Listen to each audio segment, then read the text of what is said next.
Welcome to PhotoActive, a podcast about photography and technology. I'm Kirk McElhenney. And I'm Jeff Carlson. Christmas is coming up soon, and a lot of our listeners are going to have a lot of photos to take. I'm sure, Jeff, you're going to take 1,000 photos because you're always taking photos of your wife and daughter. Well, your daughter is one day going to be very angry with you for all of the photos of her entire life that you have shared on social media, in your books and articles, etc. And so far she's not, and I'm incredibly thankful for it. But yes, that day will come. So what we wanted to do today was talk about composition, specifically and I'm doing the air quotes thing here, a rule that photographers learn. And when we were talking about this yesterday, prepping for the episode, you were saying, but it's in all the photo magazines. It's in all the books, all the magazines. This rule of thirds, which is, it's a lie. It doesn't exist. It's a conspiracy. Okay, now see, this is exactly why we wanted to have this episode, because longtime listeners will know that Kirk has brought this up before, but usually it's just been in passing or in relation to something else that we're talking about. And I've always just sort of filed it away, like, okay, Kirk thinks that there's no rule of thirds. And like, there obviously is a rule of thirds because, as you said, it's in all sorts of books. You have software that when you open some of the cropping tools, it will give you a rule of thirds grid or the option to do it. But Apple Photos doesn't, surprisingly. Okay, Apple Photos doesn't. And so at some point, like, I wanted to know, like, okay, why are you so vehement about the rule of thirds? And that's what led us to this, because I'm genuinely curious, because I sometimes think in rule of thirds. We'll talk about this when we're actually shooting for composition and editing for composition. But you're militant about this. Like, you are really hardcore. If anybody says rule of thirds, there are a couple of hills Kirk's that brain I'm willing explodes. to die on. One of them is the rule of thirds. Another one is that B word for the out of focus background. Brownies. Another one is the hyphen in the title of Moby Dick. Okay. We can cover that on another episode, I guess. Every time I see that on Twitter, it annoys me. When a publisher is saying something about Moby Dick. Yeah. It only appears in the title, but it's in the title of the book. Anyway. Fascinating. Okay, why is so the rule tell of me. thirds a lie? Why is the rule of thirds the path to deception? Before we do that, let's just briefly go over the rule of thirds, or okay. The assumed rule of thirds that other people might have heard of, and just to get everybody on the same field. Okay, so the rule of thirds is basically the frame that you're shooting in, you divide it into 9.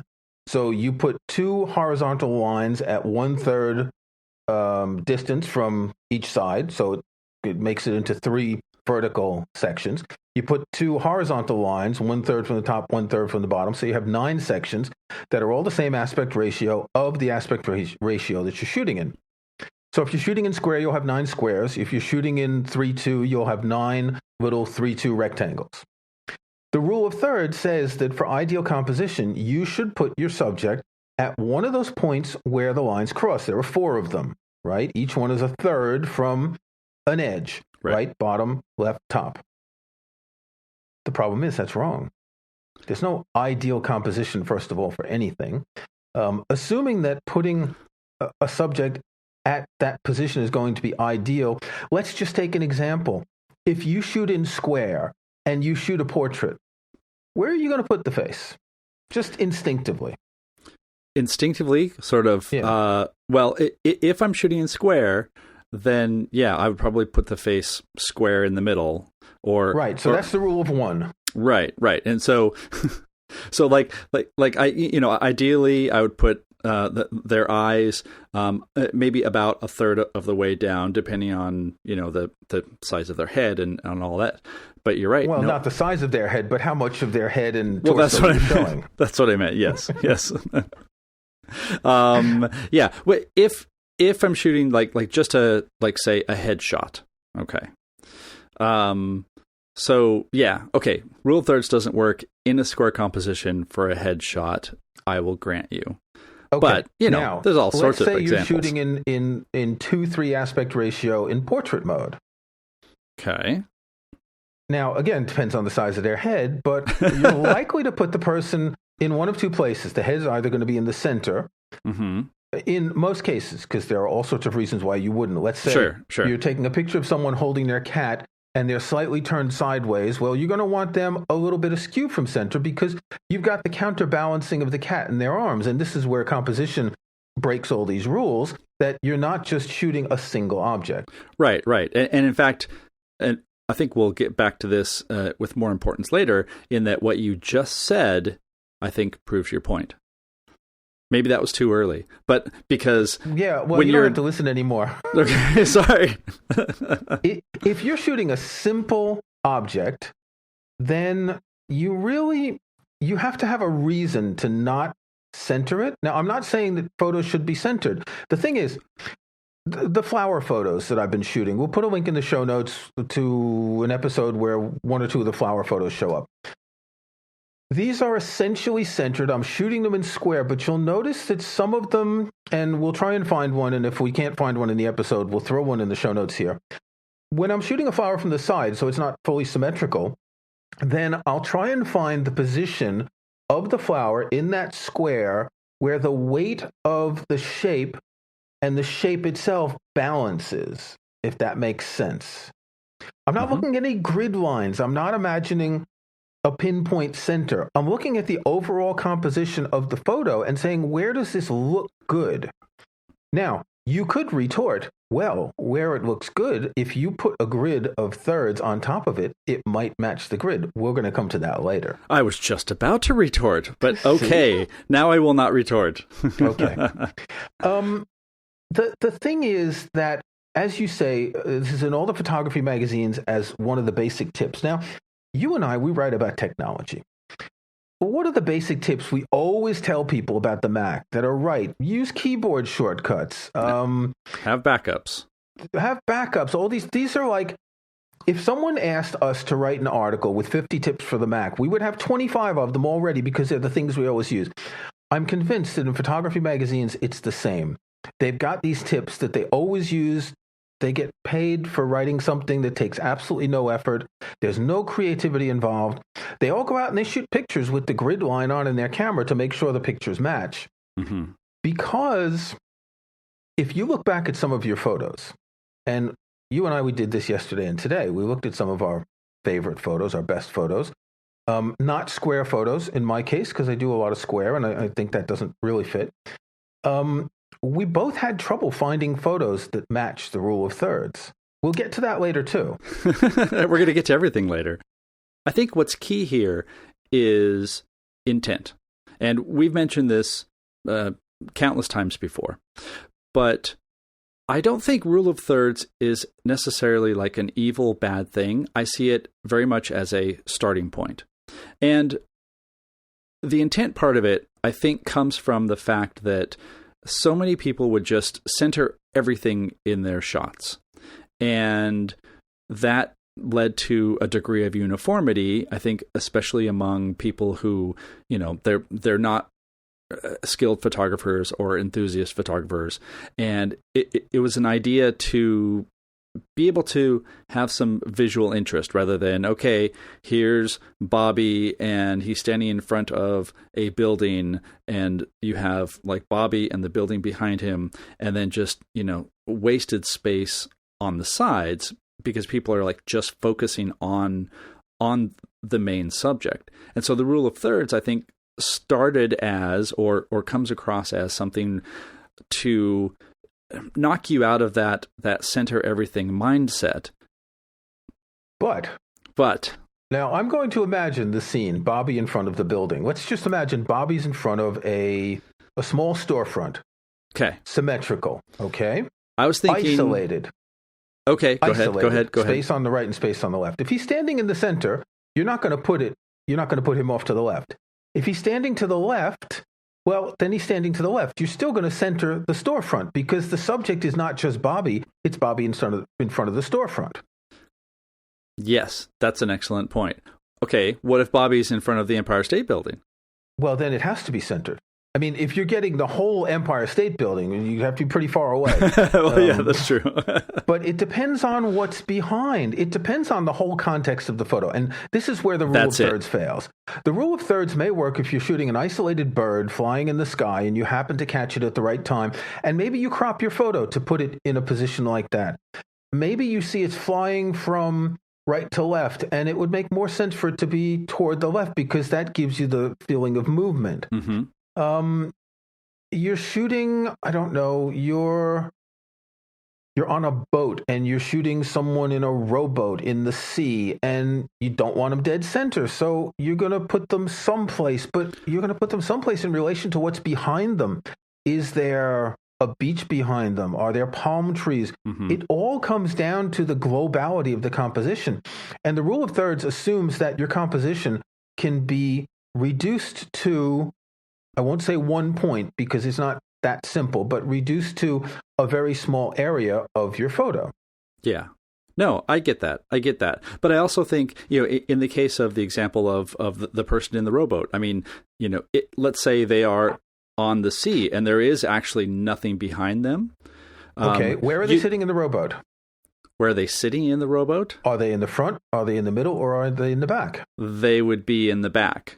Right. So now how do you compose that? You generally want to compose it so let's say they're on the back is on the right side. You generally want the boat to be somewhere leaning toward the left and them somewhere to the right because you don't want the person to be centered, most likely. Right. And you don't necessarily want the boat to be centered either. Well, and at least in terms of the image that you put in my head was, having the boat and having some of the ocean, having the sea or the lake, what have you. What you're trying to do is, by not putting them in the center, you're giving space in the photo for that boat to travel. Because you could totally put the boat, let's say, on the left-hand side, so the person is heading left, and then there's like a lot of space of where the boat was, but that tends to crowd that side of the frame.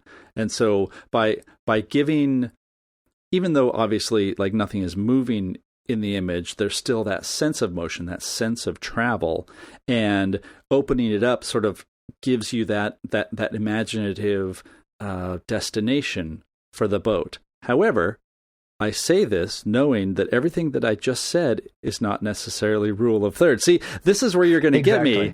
I see where this is headed, and it makes me a little bit chastened because I was coming in not exactly eager or willing to defend rule of thirds to the death, but surely I thought, okay, there are many times when I compose with the idea of rule of thirds just as a starting point.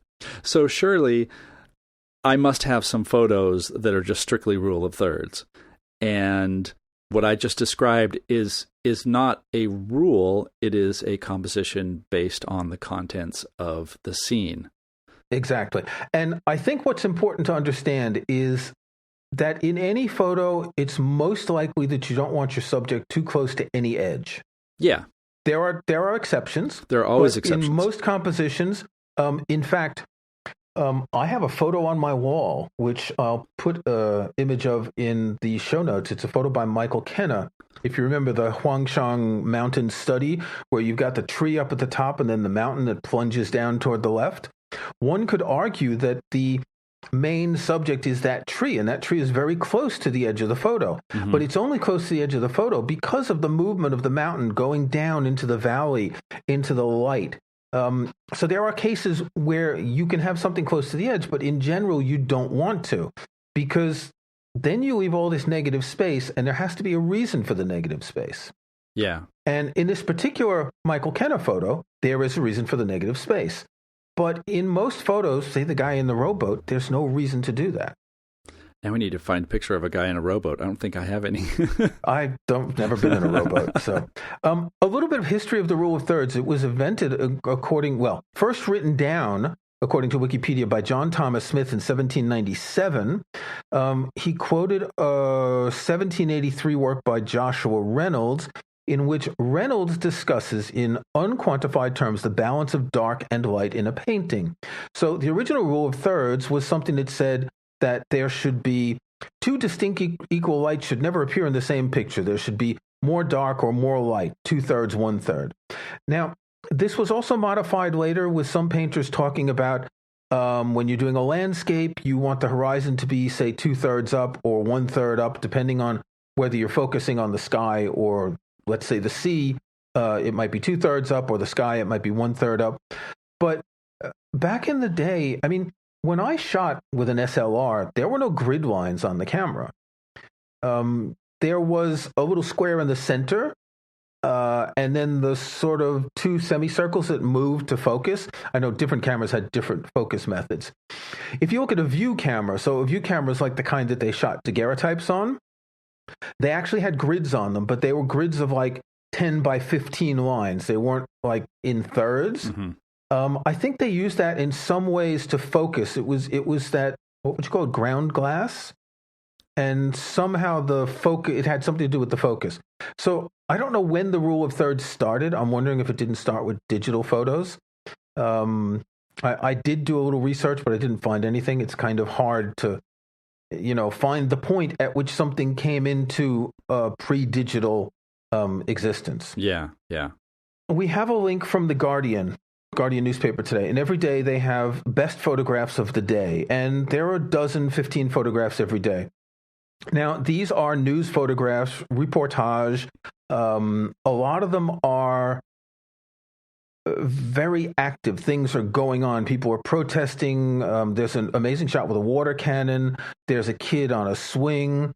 You'd be hard-pressed to find any rule of thirds in any of these photos. There's one, if you look in Guwahati, India, there's one where there's a policeman who is 1/3 from the left of the frame. Other than that, there's not really rule of thirds. Now, there is actually a vertical, almost rule of thirds. It's a man in Nairobi, Kenya, standing on a mountain of rubbish, and the mountain of rubbish takes up 2/3 of the frame-ish, and the sky takes up the rest, and he's sort of about 40% from the right, but what do you do when you're shooting that? You decide as a photographer, the rubbish is the subject, and the human being is there for scale. You don't want to put the human in the center. You put them someplace. You choose. And I'm sure the photographer who did this did not look at the grid lines in his camera and say, ooh, rule of thirds. Worth pointing out, all these photos are in 3:2 aspect ratio, which is what most press photographers generally use. We don't know if any of them were cropped. It's very possible. But every day the Guardian has these photos, and I was looking over a few days, and seeing a rule of thirds photo is pretty rare there. Now, that's professional photographers. We thought maybe we'd find it more among amateur photographers like me and you. How about after the break, let's take a look at some images that people can look in the show notes and also in the episode, depending on what player you have. And we'll discuss a few. That's right. We have to take a break. Yes.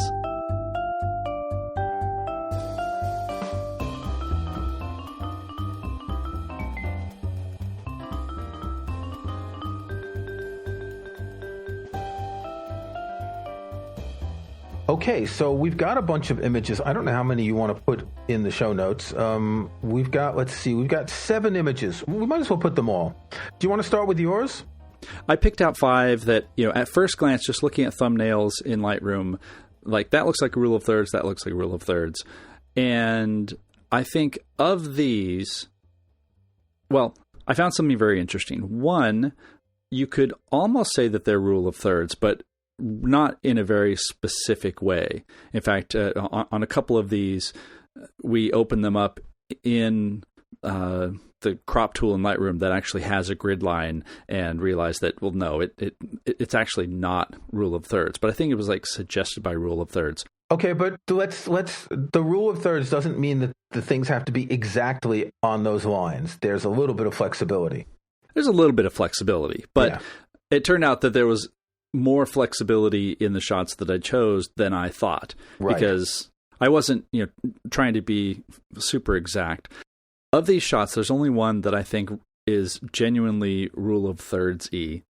And for people who are listening, there are 2 ways you can view these. One, you can go to our website and view the show notes. We have them listed there. And depending on the podcast player that you're listening to, you may be able to see the images as we speak about them. So Overcast, for example, will show the preview. They'll be kind of small, but you'll still be able to make them out. Yeah.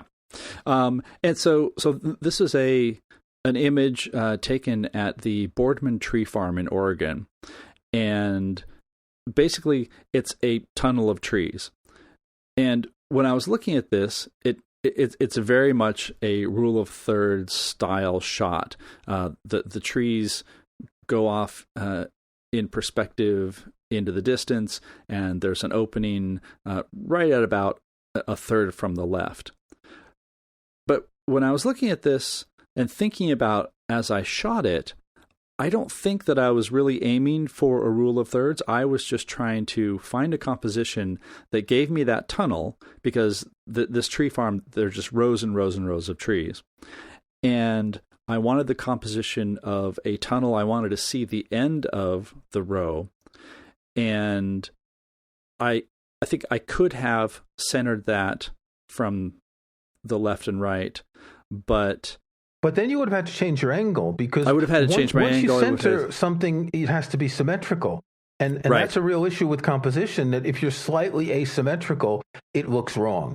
Right. And also having more trees on the right side of the image gives you that density, because you're looking into the other rows and sort of accentuates the sense that you are inside this tunnel, rather than, here I am in a row on a tree farm, which is what I am.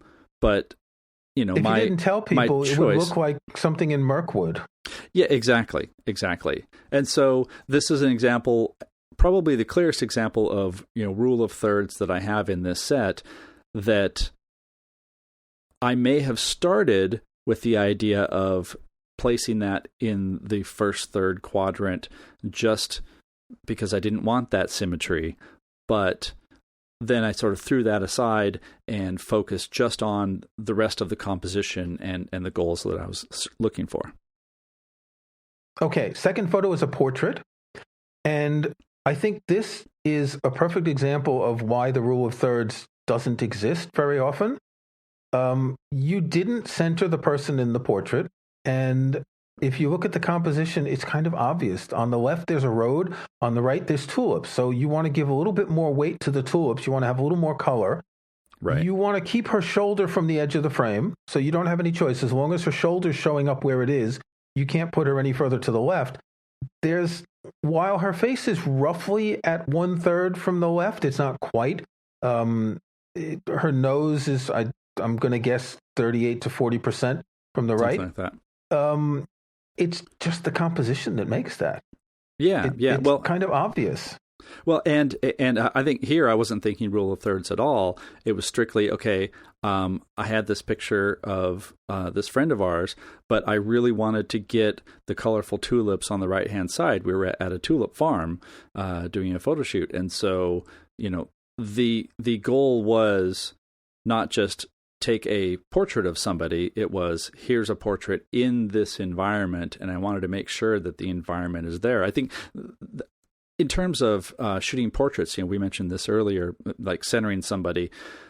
If you're doing environmental portraits, you're going to do a composition that's more like this, because you're there as much for the environment as the person, because you do want to incorporate the background, the setting, and not just the person. And that's why there's no rule of thirds, because your composition is the entire frame. It's not just the subject. Yes, that's a very succinct way of putting it. Okay, so the third one, black and white, portrait mode, in that aspect ratio that gives you an optical illusion that makes it look thinner than it really is. This is a 2:3 format. We were looking earlier, the woman's hair is roughly on 1/3 from the right, but again, you can't have her hair too close to the edge. You've got a tulip in the left. You can't cut in the middle of the tulip. You're kind of limited here. Yeah, exactly. And this one was a crop of a wider shot that was shot in landscape orientation. And the the stuff on the sides just wasn't really very interesting. I wanted to focus on her. And the placement of her sort of roughly, actually, she's not even 2/3 over. Like if you look at her, well, her body's dead center. Her body's pretty much dead center. Like her cheek and her nose are, a little bit past center. But I did shift her over to the right when I was cropping the image because, like, I wanted that sense of where she's headed in the picture. She's not actually headed. So she's. I should describe. So she's standing with her shoulder to the camera and sort of looking over her shoulder, and her hair's sort of flowing behind her. And she's doing that pose that people do on red carpets for movie premieres. Exactly. And I wanted to have her body is facing toward the left edge, and I wanted that sense of movement of, she's probably headed in that direction, and I basically said, hey, stop and look at me because this is a really good composition. This is the way, photography works sometimes. If you look at your options here, what could you do? You've got her hips are more or less centered, right? Mm-hmm. You've got the mass of her body with her elbow coming out. All that's in the center. If you moved her body to the left to get her face in the center, that would look weird. Kind of like the guy in the rowboat. Right. If you moved her body more to the right, her hair would be closer to the edge and her face would be too far away. So it's like there's no thirds here. It's just you really don't have a choice. Right. And this is a case where I wasn't thinking of thirds. I was thinking of motion. I was thinking of, balance. And I think, my gosh, I'm starting to sound like you.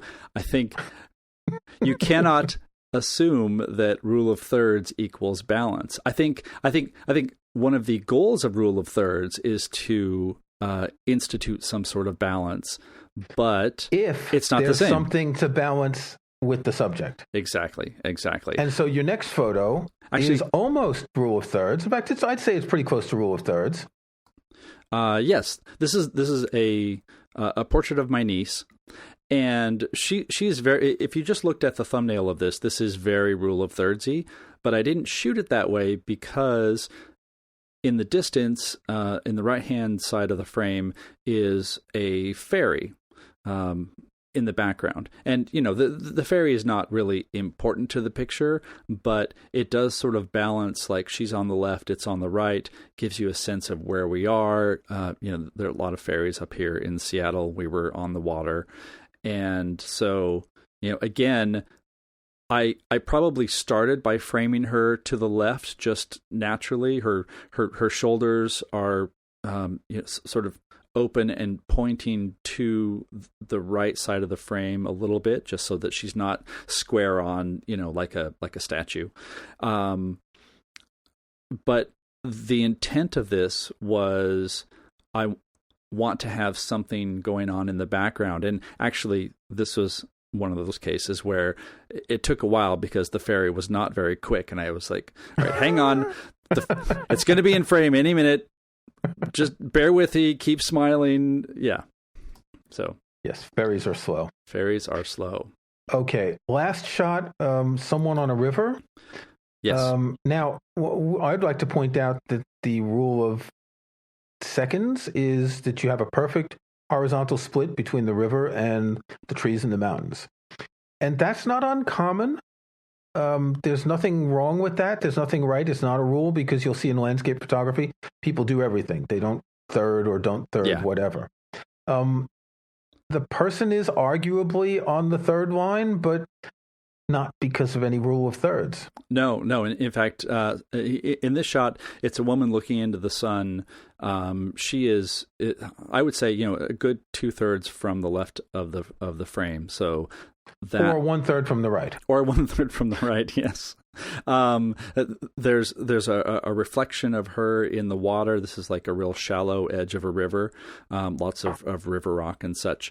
But in this case, talking about like the circumstance of taking a shot like this, I was balancing her a little bit with some very colorful trees off to the left, but mostly this was a very, very bright day, and I had my camera very low to the ground, looking at the LCD, and basically just trying to frame it so that the sun was behind her head. So I wasn't just getting a blast of sunlight, I was getting her silhouette and that little halo of light above her head. And quite honestly, I could barely see the screen because it was so dark. And, I shot a bunch of these photos before this random woman then just walked away, and sort of feel fortunate that I got what I got. I think some of that could be skill, some of it was luck. And if this random woman is listening, get in touch with Jeff and he'll make you a print of the photo. Yes, definitely. Okay, let's go to two of yours. Well, hold on. Just to finish on this one, yeah. You've got multiple compositional elements. You've got the river, you've got the reflection, you've got the woman, you've got the mountain that goes down toward the left and the trees. Again, there's no there. Even if you look at, let's say, the yellow bright of the tree and the woman, they don't fit on those grid lines. So no matter how you slice it, it's just accidental that she is on that third line. But again, it's not a rule. It's not intentional. Yeah, I would agree. I can't believe I just said that. Oh my gosh. Okay, so looking at two of your pictures. I only found two photos in all my favorites that really come close to rule of thirds.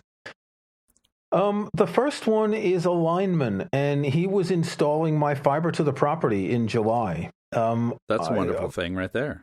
It was. So my home office looks out on the road, and right across is that phone pole. And he's out there, and I look out, and I say, oh, man, great photo. Grab my picture, run out. Had just the time to take two pictures. Had absolutely no time to think of any rules of thirds. But what I was trying to do was to get the phone lines and to get them in a position to make them look interesting. So the first picture I shot was him more or less in the center. I said, this isn't interesting. And the second one, I panned a little bit so none of the phone lines would be exactly at the corners to give some tension to the position. Now, arguably, the phone pole is about a third from the left, but the man is leaning back from that. What if I had put that on the right and had the negative space behind? Well, then I wouldn't have had the phone lines that look like they're going into the sky. So the whole point of the composition was to get the wires and the man, and to show that he is somehow anchored to so many things. And it's actually quite interesting because the picture being what it is, the line that goes down is going down to the ground.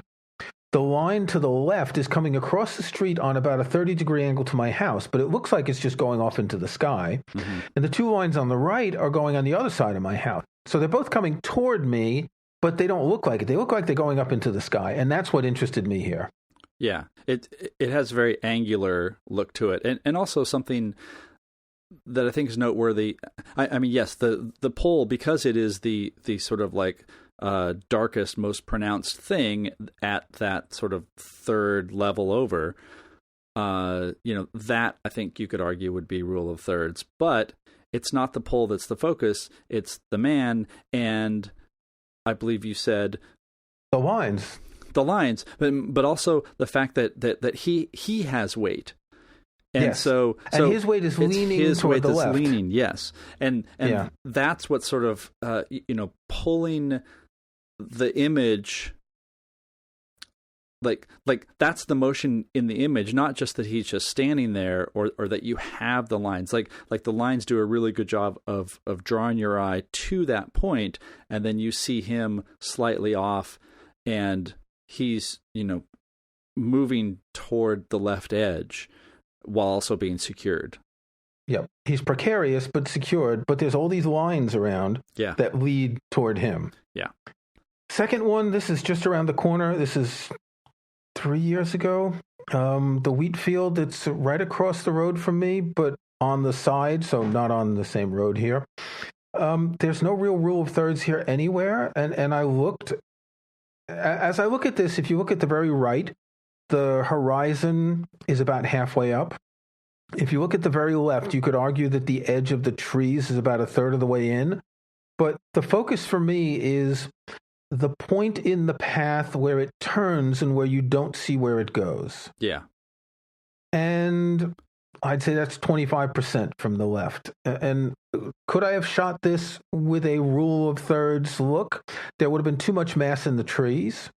For me, what I did here is I tried to balance the weight of the trees against the open space of the wheat field and the sky and the clouds. Didn't want too much of one, didn't want too much of another. But it's close to rule of thirds in the sense that if you look down that path, you're sort of near that third line.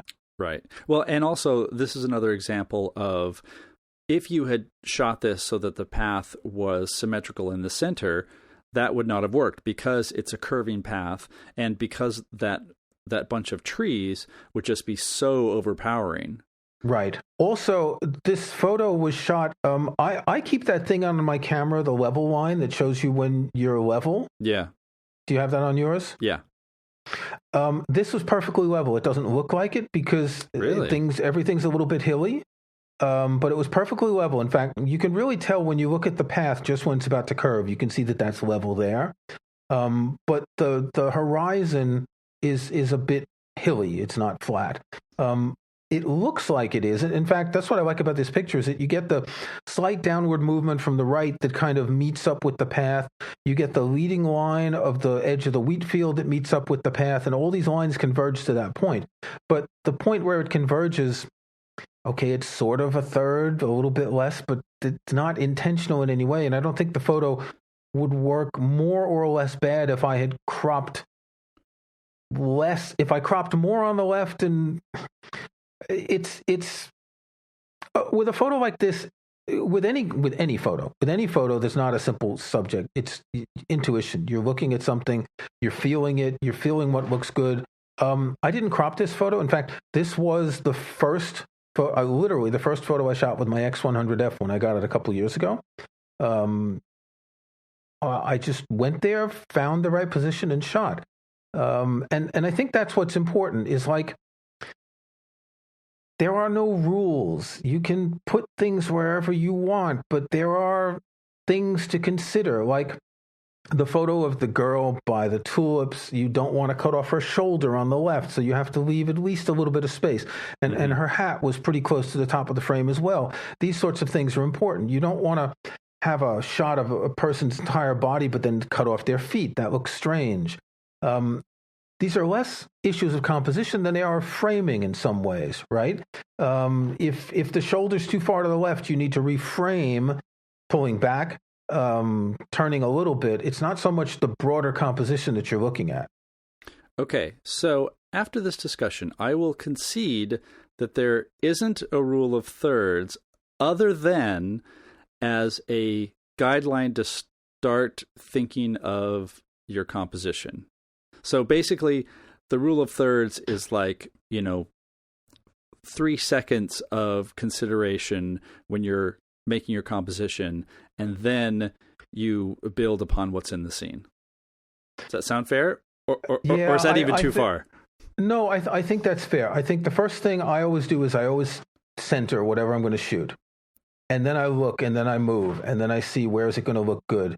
A little bit here, a little bit there. You've got your light and dark, like the painter talked about. You've got contrast and reflections. And the only time things really look good centered is if they're really symmetrical. Yeah. Michael Kenna's photos, again, he's got lots of things with piers and statues and buildings, and they're perfectly centered because they're symmetrical. It's pretty rare to have a symmetrical subject unless it's a single portrait headshot person. Right. Photo of a dog who's sitting. I mean, cats, you can't get cats to sit very long. Cats are not symmetrical ever. And one final thing, aspect ratio is really important. Being as much as 2/3 from one edge on a 16:9 aspect ratio could be kind of far if you have nothing to balance a subject. Whereas if you're on a 4:3 aspect ratio with a micro 4/3, it's going to be a lot more likely that you will have something there. So there are a lot of considerations. I think it doesn't exist. Pretend it doesn't exist. Just try your photos from different angles, and try to frame and compose in camera. Don't shoot and then crop afterwards. That's lazy. I don't mean to insult anyone to say you're lazy if you do that. You may have to do that because you don't have time. You're trying to catch something quickly. But if you do have time, take the time to get it in the camera, because while you're taking the photo, you're also making an impression in your mind. So when you go back to your computer to edit, you're going to remember your position there. Yeah. I was going to say, it's not lazy to crop afterwards, but you definitely want that intention as you're shooting to be as intentional as possible. And then if you need to change things later in editing, that's fine. But don't just show up and, spray 15 shots just to get everything and then build later. Yeah. I mean, you can, but portrait that was in portrait mode is a good example of when you do want to crop, because as you said, you shot it in landscape, but you realized the landscape photo didn't work, and then you cropped it in portrait. Right. But that's the exception. Well, and that was also an instance where, like, I caught a moment. Like, she wasn't there posing for me technically. This was on Easter, and that's my wife, and we were doing a Easter egg hunt. And so, if I had said, Kim, will you go back to the spot and do exactly what you did? She would have done it. She would have done it, but it would have lost that spontaneity. Yes. So yeah. Okay. I concede. Rule of thirds doesn't exist. Mostly. Okay, it's time for our snapshots. Jeff, what have you got this week? I've got something big that I wasn't really expecting. I have a MacBook Pro 16-inch model. The reason that I got it, so I've had a 2016 model MacBook Pro, the very first one that came out that had the Thunderbolt 3 ports. And I wasn't really expecting to get a new computer this year, except for my keyboard started to glitch out on the 2016. It's a problem with that keyboard model. And that model that I had is limited to 16 gigs of RAM, which is normally fine, except lately for work that I've been doing, I've been running InDesign, Photoshop, Luminar, VMware Fusion all at the same time, and things would just bog down. So I took it as the universe telling me that I needed to upgrade. A couple of notes on the model that I got. I got the higher end, so faster processor model, and I did spend more to increase the RAM. So it's 32 gigs of RAM. I spent a little bit more to get the upgraded graphics card. So it's a AMD Radeon Pro 5500M 8 gig. And I did that largely because a lot of the photo applications, Luminar, Lightroom, and all, like they're starting to really use the graphics card for rendering, and it does make a difference. And then the thing that I was on the fence about, I went ahead and upgraded to a 2 terabyte SSD, which was like an extra $400. Yeah, and I've been living with 1 terabyte SSD. I paid extra for the last model. And you'd think, oh, that's totally fine, except when you're doing photo and video. And I kept running into situations where I was hitting the ceiling of my storage. I said, okay, if I'm going to keep this for at least, say, 3 or 4 years, which is typical of what my machines, the lifespan of my machines, I really needed to go for the 2 terabytes. The other thing that really pushed me into doing this is that since I bought this from Apple is doing a trade-in, and I could get $1,000 for my other machine. That's great. Which really surprised me. So, it definitely helps that. And they sent a box. I just need to wipe the old machine and send it back. It's very painless. So they're being very aggressive. In fact, they just announced today, we're recording on the 10th of December, the day that they're going to start taking orders for the Mac Pro. They just announced that if you buy Apple products with the Apple Card, you get a 6% discount. Yeah, which I wish I had known that a few weeks ago. But I bought it with the Apple Card. I got a 3%. It's a cashback that goes back onto your Apple Pay. So I suppose I could return it and buy another one. Not worth the hassle. Not worth the hassle. Yeah. Yep. But looking into the future. Kirk, what do you have for this time? Well, my snapshot is basically a feature on a camera that I mentioned in the show, and I think it's something that a lot of people should consider turning on. It's this electronic level. That's what Fujifilm calls it. First of all, it's hard to find these things in the menus. You may have to check in your manual to find it. It's in the setup menu, screen setup. We're doing this live here. Display, custom setting, and then electronic level. So you can check a whole bunch of things like whether you want the histogram, framing, and things like that. The electronic level is wonderful because what it does is it's got a little gyroscope inside, and there's a line, and as you move the camera, you can see that it's white, and then when it's level, it's green. And here's why this is important, because the second photo of mine that we discussed earlier, it doesn't look like it's level, but it was. And if you shoot a photo and it's not level, and you could say, well, it's really easy in Lightroom or Photos or whatever, I'll just go into crop and turn it a little bit. When you do that, you affect every single pixel in the photo. So you're really, I wouldn't say you're degrading your photo, but you're making that photo recomposed in terms at the pixel level. It's best to keep it as even as possible and not turn it unless you absolutely have no choice. When I turned this on a couple years ago, I think on my first Fuji camera, the X100F, in fact, it would have been on when I took that photo that we discussed. It was like I couldn't not see it. Now I just never see it unless it's not straight. It's like when it turns green, it's like, okay. And then I can shoot my pictures. So check your camera. Most cameras have this. Does the iPhone do this? No, it doesn't seem to have it. I think there are other iPhone apps that can do this, other iPhone camera apps, but I don't see it here. Okay, that's enough for this week. Do we wish people Merry Christmas? I think we do. Happy holidays. All various holidays. Whatever holidays you celebrate, because the next time you'll hear us is after Christmas. So, Jeff, Merry Christmas to you. Merry Christmas to you. Thanks for listening to PhotoActive. You can find show notes, including any photos we discuss in the show, at photoactive.co. That's photoactive.co. We couldn't afford the M. You can subscribe to PhotoActive in your favorite podcast app or in Apple Podcasts. See the links on our website. And think about leaving us a rating or review on iTunes or in your podcast app.